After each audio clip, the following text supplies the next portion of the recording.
and welcome to the Sports Desk. I'm coming at you from the first home game of the West High Warriors, where they're hosting the El Segundo Eagles. It's a night game. It should be exciting. We'll bring you what's going on during the game throughout the show, but first, let's see what else is coming up.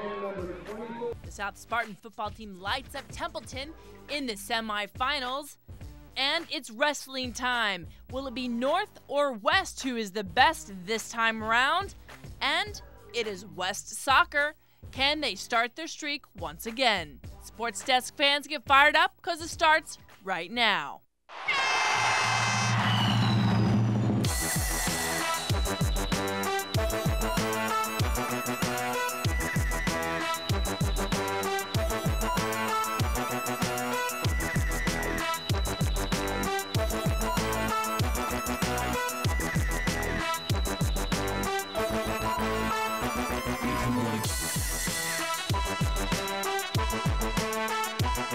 And welcome to the Sports Desk. We're at the first home game of the West High Warrior boys soccer team, and they are hosting the El Segundo Eagles. We will have the wrap-up for you at the end of the show, but first, let's go ahead and talk about the one team still left standing in Torrance. The South Spartans are 11-1 after the win over Morro Bay last week, and this week they traveled all the way up north to Templeton. That's right, 4-hour drive north to play in the CIF semifinal game. Let's go ahead and see how they did. There must have been something in that Central Coast air that would help the South Spartans take on the Templeton Eagles in the Northwest CIF semifinals. Or wait, it's not in the air, it's simply playing on the field. It's from players like Redondo, Capacchione, McMahon, just to name a few of the Spartans. The South Spartan football team knew they were good early on, and they had plans to get to the CIF final game. But they had to win this semifinal game against Templeton away from home first. Templeton had a star running back as their plan. Tyler Gray had 11 carries and 160 yards. He got one 79-yard run for a touchdown, but other than that, Spartan stout defense shut him down.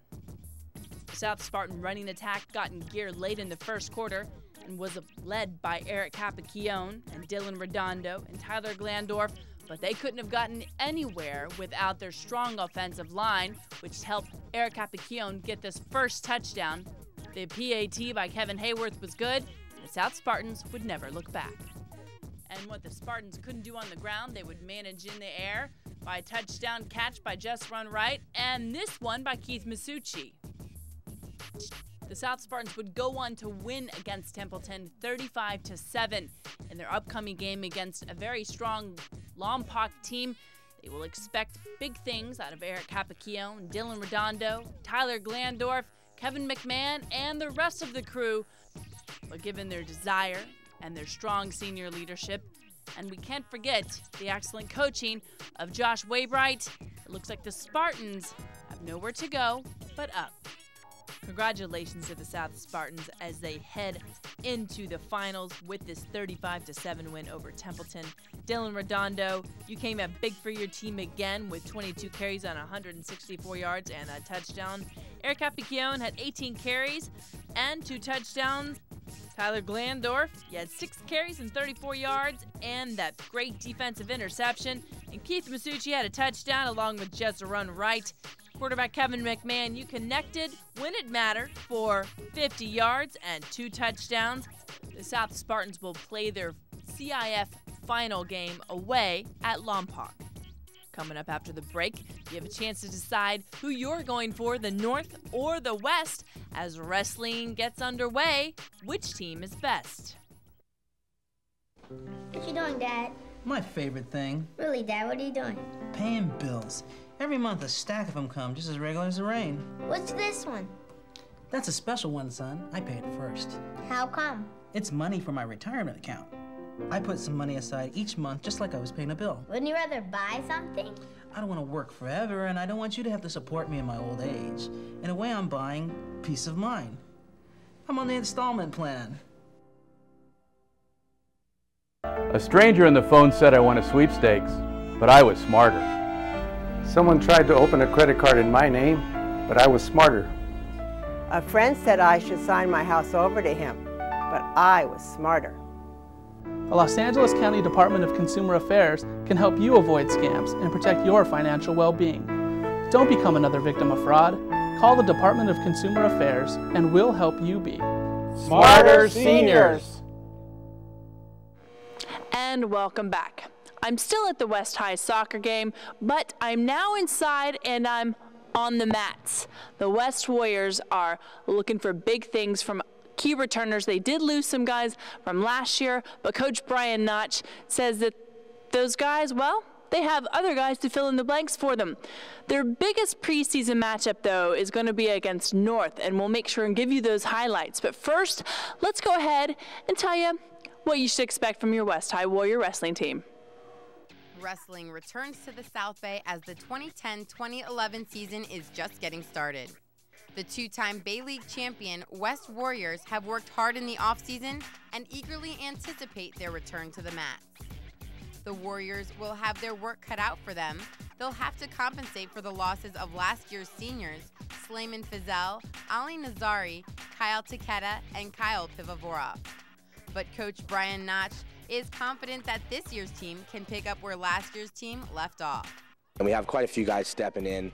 Fahim Jan is going to step in at 125s for us. Chris Lee is back again going 119s. Probably our two best returning guys this year are going to be Yuki Murai at 145 and Anthony Kalunga is back for his senior season at a 140. So we're looking for big things from those guys. Notch's confidence in Murai and Kalunga also comes from their performance last season, where both wrestlers came just one match away from placing in the CIF tournament. The strides they've made over the summer, just the commitment and dedication that they've shown over the summer, I think that we're looking for them to place at CIF, go to Masters, and make a run at state. And then anything after that, you know, guys have been working hard and looking for a lot of big things from a lot of different guys. So, another asset to this year's Warrior team is strong leadership. Anthony and Yuki, Chris Lee, Matt Hall, Matt Bozen, Kyoki Glory, you know, all those guys, they lead us in different ways. You know, sometimes some of them are vocal, some of them aren't. Some of them joke around. You know, Yuki works real hard every day, stays late, comes early. So those guys are big leaders this year. With the season young, the Warriors already have high expectations. We're expecting to three-peat this year. We've got two under our belts. This group of kids, they work hard. That's one of their big goals is getting the third league title in a row. They don't want to be the team that messes it up. So, you know, every day we're working hard towards that goal and then going on to CIF after that. Reporting for the Sports Desk, I'm Karen Bright.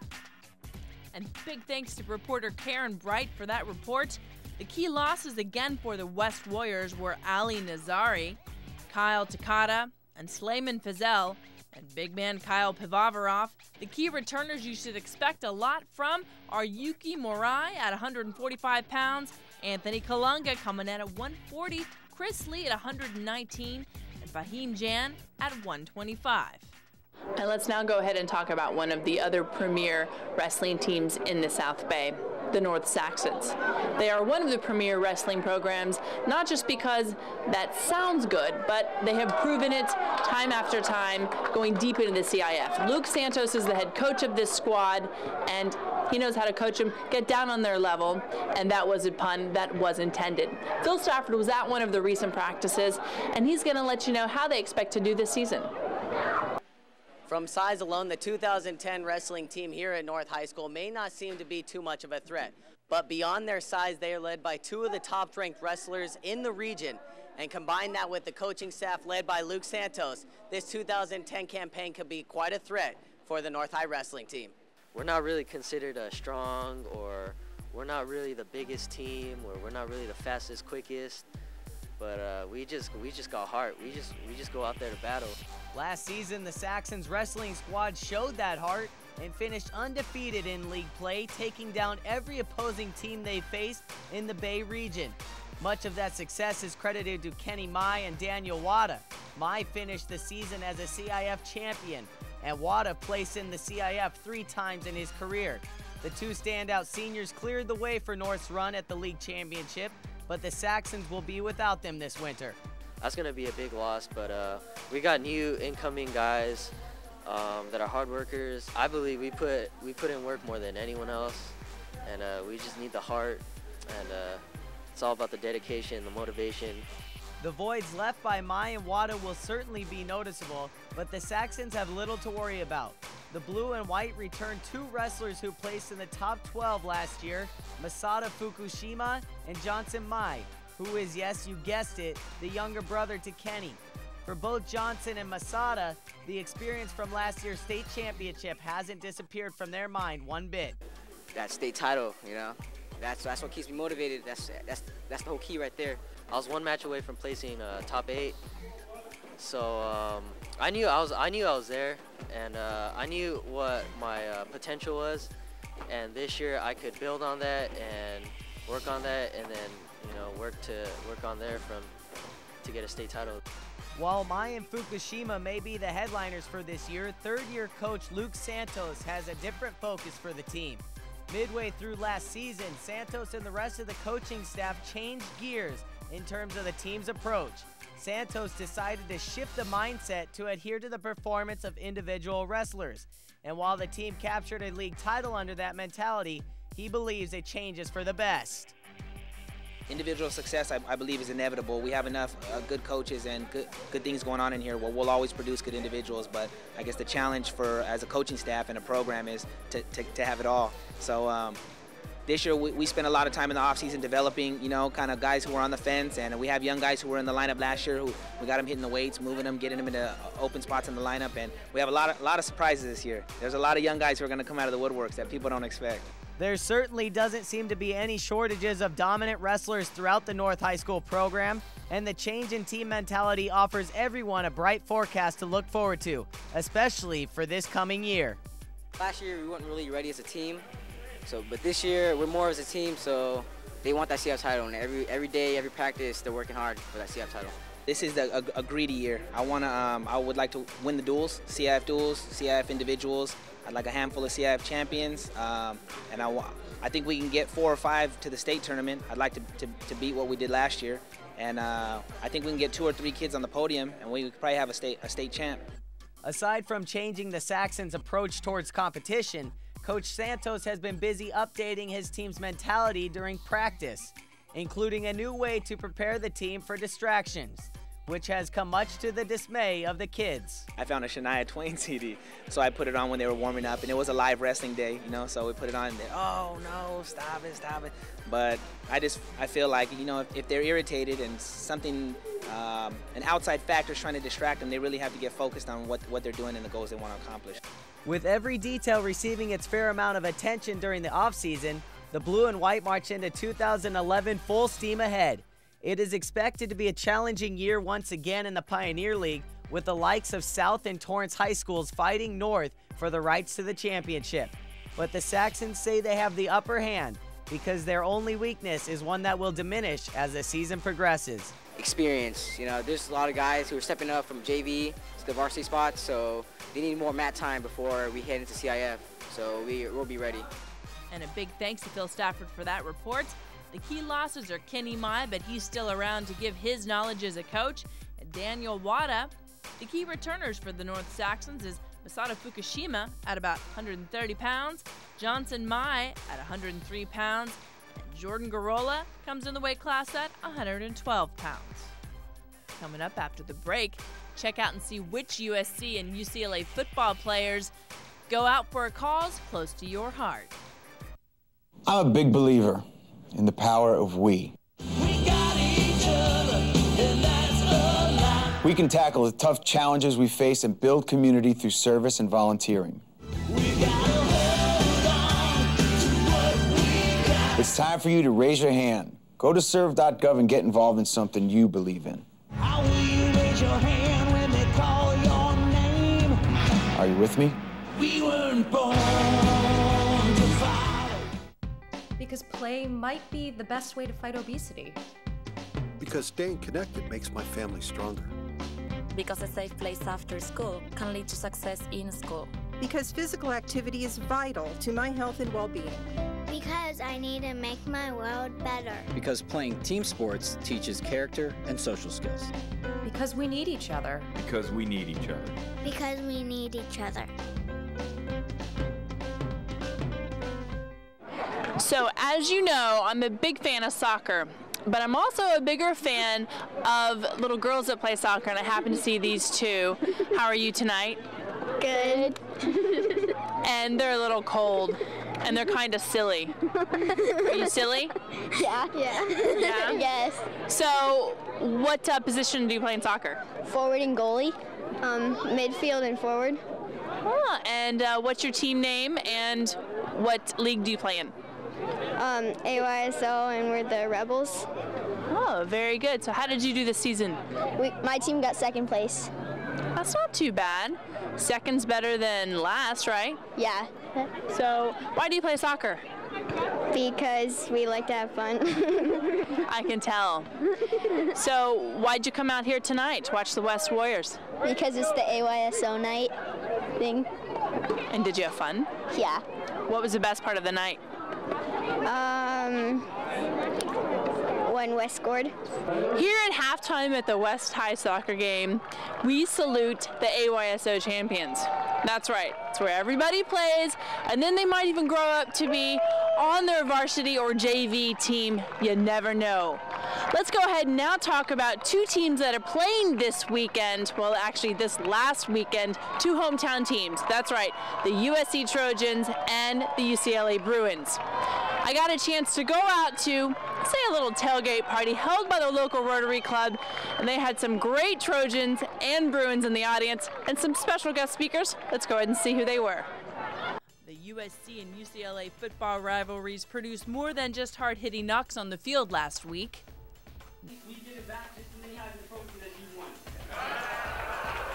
The jokes were had at both teams' expense, but it was all in good fun and for a good cause as the local Rotary Club hosted the second annual tailgate luncheon. Rotarian Karen Greenberg explains who will benefit from the luncheon.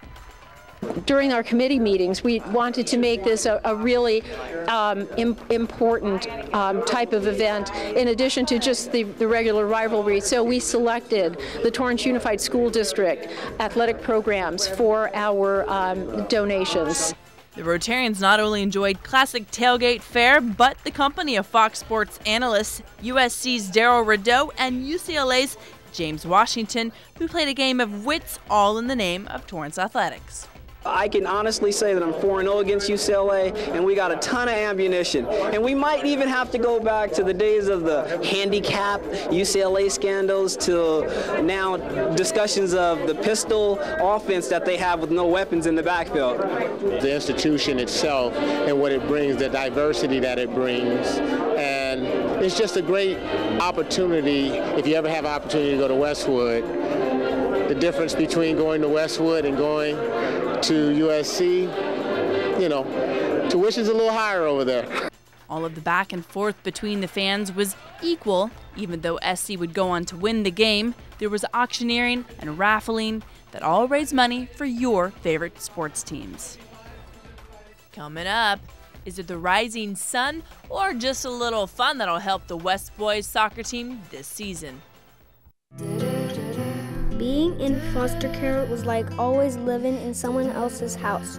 Being adopted means me and my brother and my sister never have to move again. Last week, our new parents took us to the beach. We'd never seen the ocean before. We collected seashells, and we ate ice cream, and we built a sandcastle, and it was awesome. Small things mean a lot to a child in foster care. For more information on how you can foster or adopt a child, contact Share Your Heart LA today.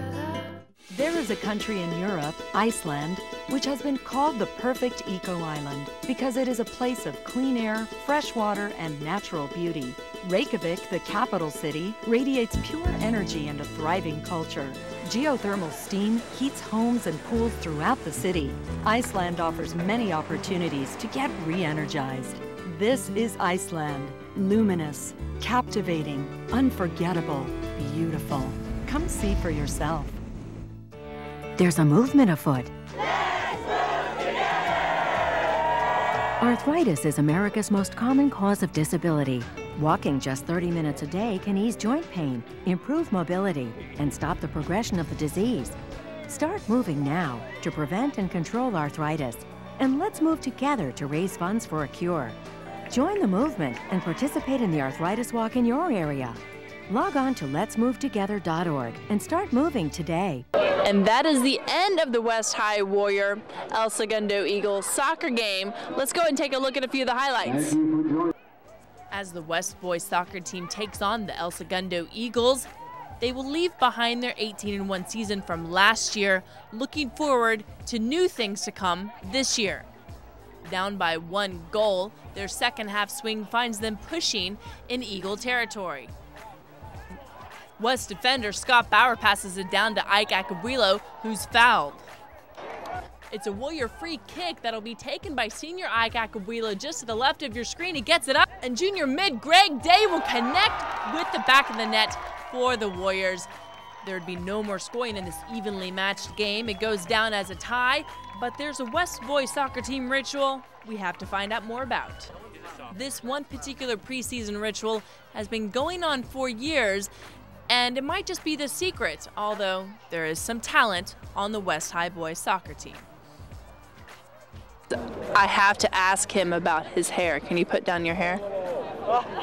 But the best part of his hair is, let's get a turnaround shot. It looks like the sun. Red power. That's pretty cool.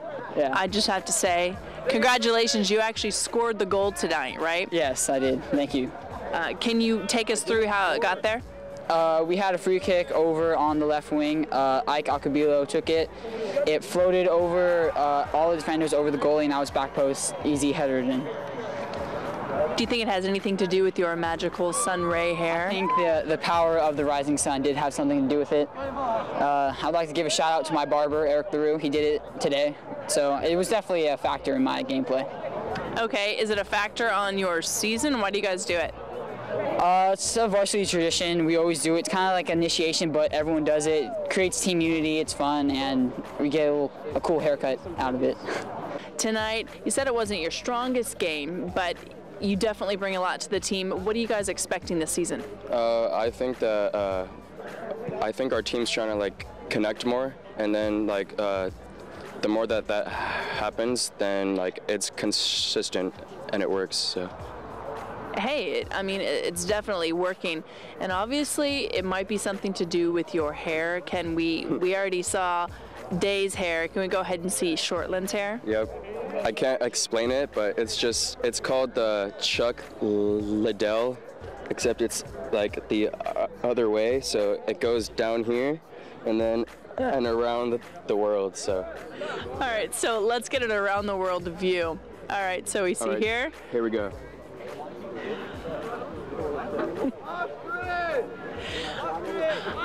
I gotta tell you that this is one of the best parts of the whole night, seeing all of their hair and having him do that. And then what was it you just did right there? Oh no, it's a celebration I have. So like, if I score, then I like go like that. So. All right, so then we will make sure to check out Spencer Shortland's ostrich celebration dance later on in the season when I'm sure he'll have. I'll score next time. So I can show everybody. All right, we'll make sure and look at that. Let's go ahead and take a look at their score. And again, we see West Tyne with El Segundo at 1 apiece and Greg Day with the lone goal. Now is the time of the show that you can help us know things we don't know already. Give us a call at 310-618-5762. Or you can always email us at thesportsdesk@TorranceCA.Gov. To find out more information about the Sports Desk, go ahead and look on our website at TorranceCA.Gov. That's also a website you can find out all of the city's athletic activities, and all of the 2010 shows are on YouTube. And thanks so much for watching this edition of the Sports Desk. Have no fear, we will have more basketball previews coming up in the coming weeks. We'll let you know what to expect from a lot of the Pioneer League boys teams and just who's coming back on the Bishop Montgomery boys basketball team that's sure to make a difference. So until next time, Torrance, have a good time.